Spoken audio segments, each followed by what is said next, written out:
निजे सरकार खोले रास्ता अवरोध हंतसंत राजधानीवासी रास्ता अवरोध करके रखिबार कारण कौन? बंद रास्ता बढ़िला दुर्दशा बुली बुली जाउछंती स्कूल छात्री। तारिणी मंदिर ठू विधानसौध सबुठी यातायात ठप। मुख्यमंत्री को बुद्धिजीवी गुहारी केबे खोलिबो एही सरकारी रास्ता? मु मुख्यमंत्री निवेदन करुछि जे एही जिनसटा को उठेई दियंतु। जदि सरकार निजे रास्ता बंद कर दियंती तेबे साधारण लोके जिबे कुआडे?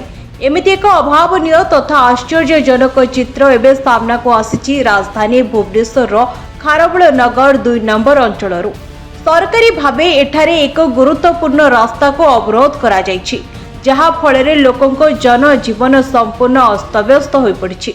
जे जदि किछि विहित कार्यानुष्ठान करा जाय से ग्रिल टी उठेई दिया जाय ताहले लोक मानकर जनसाधारण जीवा आसीबा पिला मानकर खेल पिला मानकर स्कूल एवं पिला मानकर पुनरावृत्ति उन्नति हम जमी असेंबलीटा पुराना असेंबलीटा आनबे कौन विधानसौध एवं मंदिरटा बेसिकाली जो स्त्री लोक मैंने जाऊे 2 नंबर थी तारिणी मंदिर रे दर्शन कर फ्रीली जावासिया कर।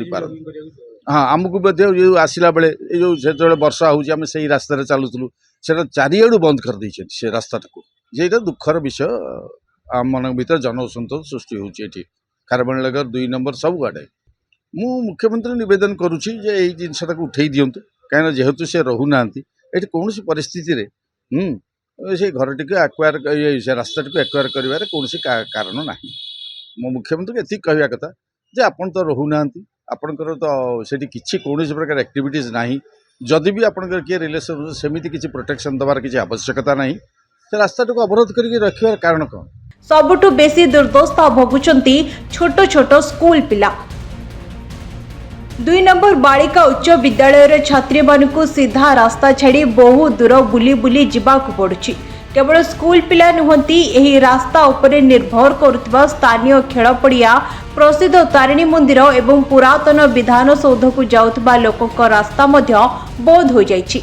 समस्या दिन को दिन उग्र रूप नेउथिले भी प्रशासन किंतु नीरव द्रष्टा साजिछि।